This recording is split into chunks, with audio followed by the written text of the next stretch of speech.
नमस्कार। बोल के लब आजाद है तेरे मैं अभिसार शर्मा और बोल में दो मुद्दे आपके सामने मैं लेकर आ रहा हूं। पहला मुद्दा, अब से जो डॉक्टर्स पर हमला करेगा उसे 7 साल तक की सजा मिल सकती है। और दूसरा, खाड़ी देशों में इस वक्त जो एक नया सिरदर्द प्रधानमंत्री नरेंद्र मोदी या ये कहा जाए भारत के लिए उभर कर आ रहा है, क्योंकि वहां पर कुछ कट्टर भक्तों ने कुछ मुस्लिम विरोधी और वहां पर भारत को शर्मिंदा करने वाले बयानात दिए हैं, ट्वीट्स किए हैं, जिसके चलते वहां पर जबरदस्त प्रतिक्रिया हो रही है। और उसका असर हमारे कूटनीतिक हलकों में हो रहा है। हमारे जो एम्बेसडर्स हैं, जो कि यूनाइटेड अरब एमिरेट्स में हैं या कतर में हैं, ओमान में हैं, उन्हें प्रतिक्रियाएं देनी पड़ रही है। खुद प्रधानमंत्री ने प्रतिक्रिया दी थी, उसकी हम चर्चा करेंगे। मगर शुरुआत हम करना चाहेंगे उस अहम अध्यादेश से जो मोदी सरकार लाई है उन लोगों के लिए जो डॉक्टर्स पर हमला करेंगे। यह तस्वीर याद है आपको इंदौर की, जब डॉक्टर जकिया सईद और डॉक्टर तृप्ति गई थी इंदौर की इस गली में और तब भीड़ उन पर हमला कर देती है। किसी तरह से दोनों औरतें अपनी जान बचाकर आई थीं। बाद में पता चला कि इस गली में कम से कम दर्जन भर ऐसे लोग थे जो कोरोना वायरस पॉजिटिव पाए गए थे। अब इस तस्वीर पर गौर कीजिए। यह तस्वीर मुरादाबाद की है। खून से लथपथ एक डॉक्टर, किसी तरह से इसने अपनी जान बचाई। ये लोग गए थे एक परिवार को लेने उठाने वहां से, क्योंकि उनके परिवार के एक सदस्य की मौत कोरोना वायरस से हो गई थी। अब जाहिर सी बात है, जब एक सदस्य की मौत कोरोना वायरस से हुई है तो बाकी सदस्यों को भी अस्पताल ले जाया गया था, मगर उनके जो आसपास के लोगों ने डॉक्टर्स पर हमला कर दिया।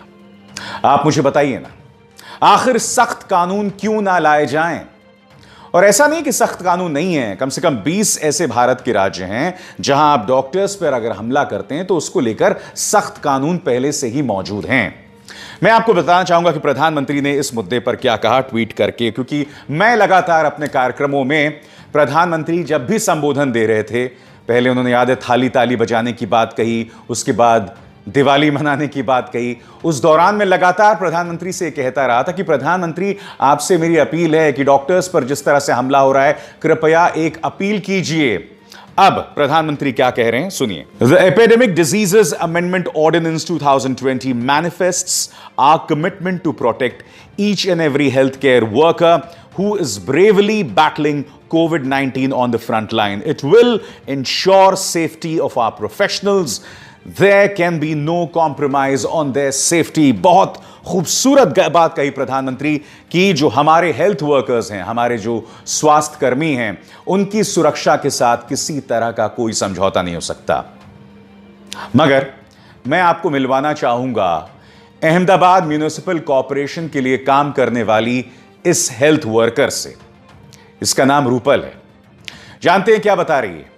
यह बता रही है कि वो लगातार कोरोना वायरस से जो पीड़ित लोग थे उनके बीच काम करती रही, उसकी तबीयत बिगड़ती रही। उसने लगातार ये बताया कि मैं शायद कोरोना वायरस पॉजिटिव हूं, और जब वो पता चला कि वो कोरोना वायरस पॉजिटिव है तो उसके साथ बदतमीजी की गई। क्या कह रही है रूपल, उसकी रुदाली सुनिए, उसकी दर्द भरी आवाज सुनिए। હવે છે હું તમને થોડી વાર રહીને વાત કરું. મારા હસબન્ડ રડી રહ્યા છે. ઇવન પોઝિટિવ કેસ છેલ્લા 2 કલાકથી આવ્યો છે. કોઈ ડીવાય જો કોઈનો બી ફોન નથી કે હાલ રૂપલબેન તમે ક્યાં છો, શું કરો છો. आपको याद होगा अहमदाबाद के एक और अस्पताल में वहां के सफाई कर्मी जो हैं वो हड़ताल पर चले गए थे। जानते हैं क्यों?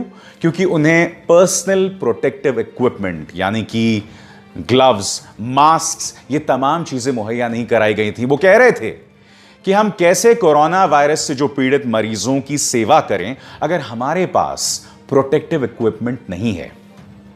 बहुत खूबसूरत बात की है प्रधानमंत्री आपने और सरकार ने कि आप डॉक्टर्स पर जो लगातार हमले हो रहे हैं उसको लेकर आप कानून लेकर आए हैं, मगर उससे भी बहुत जरूरी बात है कि आप पर्सनल प्रोटेक्टिव इक्विपमेंट पर जो देश भर से डॉक्टर्स की आवाज आती रही है, कृपया उस पर ठोस कदम उठाएं।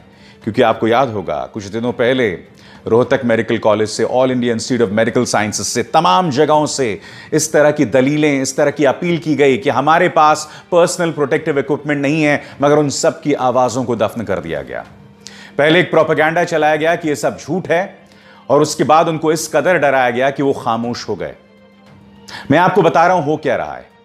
होता क्या है कि ये जो डॉक्टर्स हैं उनके पास पर्सनल प्रोटेक्टिव इक्विपमेंट नहीं होते, मास्क और ग्लव्स नहीं होते, और जब मरीज उनके पास पहुंचता है, कोरोना वायरस से संक्रमित मरीज उनके पास पहुंचता है, तो वो उन मरीजों के साथ डील नहीं करना चाहते हैं, क्योंकि जब उन्हीं के पास सुरक्षा नहीं है तो वो उनका क्या इलाज करेंगे, और जब उनका वो इलाज नहीं करते तो मरीज नाराज हो जाते हैं।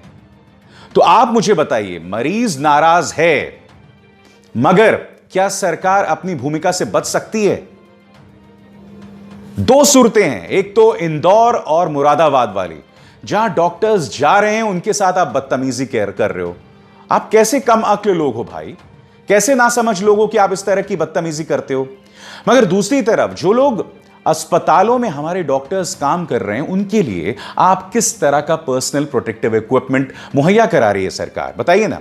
सरकार की जवाबदेही इस मुद्दे पर कहां है? सरकार को पूरी तरह से इस मुद्दे से बच जाती है, क्योंकि इस मुद्दे को लेकर मीडिया भी सवाल नहीं उठाती। और जो आप विदेशों से पर्सनल प्रोटेक्टिव इक्विपमेंट के किट्स मंगाते हैं, उसको लेकर भी गड़बड़ झाला हो जाता है। मैं आपको बताना चाहूंगा, लाइव मिनट की एक खबर है, पढ़ के सुनाना चाहूंगा, गौर कीजिएगा इस पर। Test kits for the detection and surveillance of कोविड-19 cases in India that have apparently been found faulty had been procured by the ICMR from China, from Chinese vendors approved by Chinese authorities, a senior government official said on Tuesday. The comment comes as the ICMR on Tuesday advised states not to use the testing kits for the next 2 days, saying it will issue an advisory after medical teams carry out field validation of the kits. दो चीजें हैं यहां पर। पहले, ICMR China से ये kits हासिल करती है, बाद में आईसीएमआर ही राज्यों से कहती है कि साहब इन किट्स का इस्तेमाल मत कीजिए, इनमें गड़बड़ है। तो मैं आपसे यही तो जानना चाहता हूं, एक ऐसे वक्त जब देश कोरोना संकट का सामना कर रहा है, तो क्या Indian council of medical research इस तरह के ढीले अधूरे काम करती है? और मैं यही तो बोल रहा हूं ना, इनकी जवाबदेही कहां है भाई? हर बार मैं देख रहा हूं सरकार जनता पर थोप देती है। जनता जब गलती करती है तो उस पर कार्रवाई की जानी चाहिए। तबलीगी जमात के जो लोग कोरोना वायरस फैलाते हैं, उन्हें आप कटघरे में रखिए, मगर जो गृह मंत्रालय उस मरकज को अनुमति देती है या देता है, उसे भी कटघरे में रखिए। अगर हमारे डॉक्टर्स ये लगातार अपील कर रहे हैं कि प्लीज हमारे पास पर्याप्त पर्सनल प्रोटेक्टिव इक्विपमेंट नहीं है, तो उनकी भी आवाज सुनिए। सरकार को बचने का रास्ता मत दीजिए। सरकार के लिए तो बहुत आसान है, क्योंकि मीडिया तो आप जानते हो क्या दिखा रहा है। अब भी पालघर के नाम पर देश में सांप्रदायिक माहौल घोलने की कोशिश की जा रही है। अब भी न्यूज चैनल्स के जरिए समुदाय विशेष के सोशल बॉयकॉट की जमीन तैयार की जा रही है, और कई जगह पर जो हो भी रहा है। मगर आप सवाल उठाइए कि हमारे डॉक्टर्स के पास पर्सनल प्रोटेक्टिव इक्विपमेंट क्यों नहीं है? एक बहुत ही अजीबोगरीब हालात हैं। हम ये जंग लड़ रहे हैं, मगर हमारी प्राथमिकताएं कुछ अजीबोगरीब दिखाई दे रही हैं। हमें अपनी प्राथमिकताओं पर जोर देना होगा, क्योंकि देखिए, यह मत सोचिए कि मामला जो है देश के अंदर निपट जाएगा। अब जो मैं दूसरे मुद्दे की आपसे बात करने जा रहा हूं ना, देश की बदनामी विदेशों में हो रही है। जी हां, मध्य पूर्व के देशों में एक जबरदस्त प्रतिक्रिया आई है, और मैं आपको बताता हूं क्यों।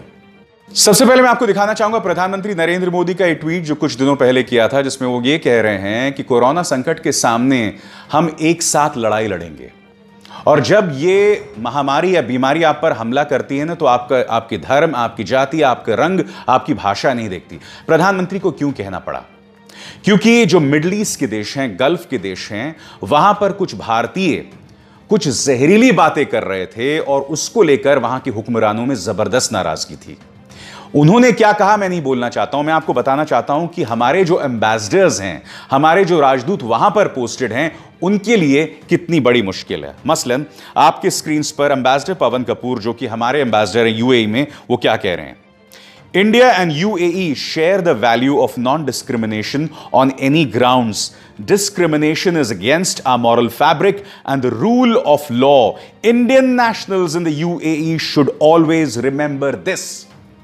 वो नसीहत दे रहे हैं यूएई में भारतीय जो बसे हैं, और वो क्या कह रहे हैं कि पक्षपात मत कीजिए, कि किसी तरह का डिस्क्रिमिनेशन मत कीजिए। ऐसा वो क्यों कह रहे हैं? क्योंकि कुछ भारतीय कुछ जो कट्टर समर्थक हैं, भक्त हैं, वो लोग जहरीले बयान दे रहे थे मुसलमानों के खिलाफ।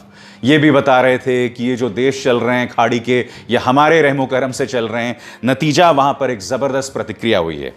यूएई के आपने एम्बेसडर को सुन लिया, अब देखिए ओमान में जो हमारी एम्बेसी है उसने क्या बयान जारी किया है। The friendly relations between India and Oman are underpinned by our shared values of tolerance and pluralism. Let us all commit to maintaining unity and social harmony at this critical juncture. सब एका बनाए रखें, देश जब ऐसे हालात का सामना कर रहा है। हुआ क्या है? न सिर्फ कुछ लोगों के बयान जिससे मध्य पूर्व में, गल्फ में लोगों में जबरदस्त नाराजगी है, बल्कि हमारे कुछ जाने पहचाने लोग, उनके पुराने बयानात वो सामने उभर कर आए हैं। मसलन गौर कीजिए, तेजस्वी सूर्या ने क्या कहा था आपकी स्क्रीन पर। तेजस्वी सूर्या ने आज से कई सालों पहले यह बात कही थी तारिक फतह का हवाला देते हुए, और उन्होंने आगे यह भी कहा था कि मैं इससे इत्तेफाक रखता हूं। इन्होंने क्या कहा था तेजस्वी सूर्या ने, कि मध्य पूर्व में, अरब देशों में जो बच्चे पैदा होते हैं वो प्यार का परिणाम नहीं होते, वो सिर्फ सेक्स का परिणाम होते हैं, क्योंकि मध्य पूर्व में या अरब देशों में किसी भी महिला को ऑर्गेज़म नहीं होता।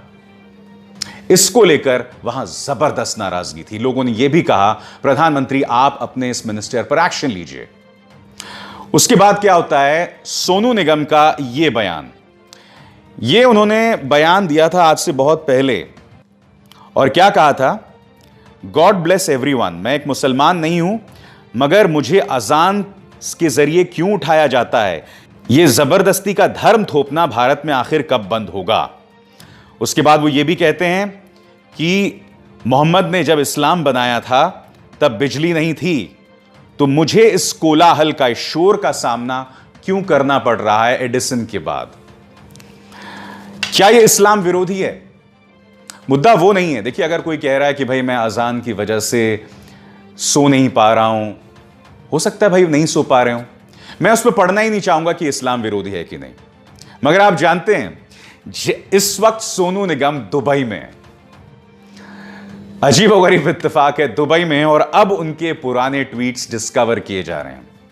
अगर सोनू निगम को लगता ना कि ये संदेश जो है वो इस्लाम विरोधी नहीं है, मुझे नहीं लगता, मेरे पास कोई प्रतिक्रिया नहीं है कि इस्लाम विरोधी है भी या नहीं है। जैसे मैंने कहा ना कि अगर मेरे घर के साथ में कोई मंदिर है या मस्जिद है और उसकी वजह से मेरे घर में शोर हो रहा है, तो जाहिर सी बात है मैं कैसे सोऊंगा। मगर नतीजा क्या हुआ कि सोनू निगम ने क्या किया कि अपने ट्विटर अकाउंट को ही डिलीट कर दिया, क्योंकि वो इस वक्त कहां है? वो इस वक्त मौजूद हैं दुबई में, और दुबई में बैठकर आज वो ये भाईचारा का संदेश दे रहे हैं। कैसे, आप सुनिए। अस्सलाम वालेकुम, हेलो, नमस्कार, this is Sonu here, Sonu Nigam. किल आम व अंतुम बखैर। My friends, we are going through tumultuous times. Never in our wildest dreams did we ever imagine we'll be seeing such times. Coronavirus. I am right now in Dubai. My family is based in Dubai, so I'm connected to Dubai, and I feel for Dubai, and that's why I thought it is my duty to reach out to the people of United Arab Emirates. Sonu Nigam इस तरह की बातें 2014 से पहले नहीं किया करते थे। मुझे आपत्ति इस बात पर है दोस्तों, 2014 से पहले इस सरकार की कट्टर विचारधारा में खुद को एक्सेप्टेबल बनाने के लिए, खुद को स्वीकार्य बनाने के लिए मैंने कभी भी सोनू निगम के मुंह से इस तरह की बातें नहीं सुनी। आज ये सबक है ऐसे लोगों का कि जो बात आप अपने घर के अंदर बोल सकते हैं, हमेशा ध्यान रखिए, क्या वो सड़क पर भी उतर के आप कह सकते हैं? क्या आप अगली गली में भी उतर के आप ये बात कह सकते हैं? क्या अगले शहर में भी आप उतर के बात कह सकते हैं? क्या अगले राज्य में भी उतर के बात कह सकते हैं? क्या आप वही बात किसी और देश में भी जाकर कह सकते हैं? सोनू निगम साहब, जी हां, आपको दुबई जाकर यह बात समझ आ गई कि मैं ये बातें दूसरे देशों में नहीं कह सकता, तो ऐसी बातें करनी ही क्यों? या तो अगर आपको लगता है कि आपने सही कहा है, मैंने आपको कसूरवार नहीं ठहराया आपके इस बयान के लिए। अगर आपको लगता है कि आपने सही कहा, तो आपने अपना ट्विटर अकाउंट क्यों डिलीट किया? बताइए। तो मैं जो आपको लगातार कह रहा हूं कि खाड़ी में इस वक्त लाखों भारतीय काम करते हैं। एक सर्वे के मुताबिक शायद 1 करोड़ से भी ज्यादा, हो सकता है ये आंकड़ा बहुत कम हो। आप सोचिए, जब इस तरह का जहर बीजेपी आईटी सेल फैलाएगी, तो हमारे उन भारतीयों को, जिनमें कई हिंदू भी हैं, जो बसे हुए हैं कतर में, ओमान में, यूएई में, सऊदी अरब में, उनके लिए कितनी मुश्किल हो जाएगी, बताइए ना। वहां तो डेमोक्रेसी भी नहीं है, वहां तो कोई सुनवाई भी नहीं है। आप सोचिए, जब आप इस तरह की जहरीली बातें करते हैं, मैंने कुछ 2 रुपए प्रति ट्वीट पर बिकने वाले बीजेपी आईटी सेल के कुछ लोग, वो लोग क्या कर रहे थे, उन्होंने अपने लोकेशन को जानबूझकर कुवैत या कोई मिडिल ईस्ट कंट्री कर दिया, और उसका मकसद यह था कि हम जानबूझकर अपने अकाउंट से जहरीली बातें करें मुसलमानों के बारे में, और फिर हमारी वहां शिकायत हो और वहां बेवजह का असमंजस फैले। आज मैं आपसे कहना चाहता हूं, आपके इस रवैये की वजह से हमारे भारतीय जो वहां बसे हैं, उनके लिए मुश्किलें पैदा हो रही हैं। और मैं ये बता दूं, जिन लोगों ने वो जहरीली बातें की थी, एक प्रीति है, एक सौरभ है, ये सब तो हिंदू है ना, इनसे जुड़े फैमिलीज हैं, इनसे जुड़े एम्प्लॉइज हैं। आपकी बेवकूफी की वजह से इनको दिक्कतें पेश आ रही हैं। जाते जाते मैं आपको इंडियन एम्बेसडर है ना, उनका ये वीडियो संदेश सुनाना चाहूंगा जो उन्होंने भारतीयों के लिए दिया है। दिलचस्प बात यह है कि वो भारतीयों को यह संदेश दे रहे हैं कि अफवाहों में विश्वास ना करें और पैनिक यानी कि अफरा तफरी ना फैलाएं। अब अगर आप ध्यान से देखेंगे इस वीडियो में, तो नीचे में पैनिक का जो अनुवाद है, ट्रांसलेशन है, वो आतंक कर दिया गया है। आप जानते हैं पैनिक और आतंक में बहुत बड़ा फर्क है। आप ये वीडियो देखिए, फिर बात करता हूं मैं। I once again urge all the Indian community members staying here to remain safe and healthy and do not spread panic, do not venture out, stay put where you are, stay safe and healthy and help the government of Saudi Arabia prevent the spread of COVID-19. तो panic और आतंक में बहुत बड़ा फर्क है। तो इस ट्रांसलेशन के मुताबिक एम्बेसडर भारतीयों को कह रहे हैं कि आतंक ना फैलाएं।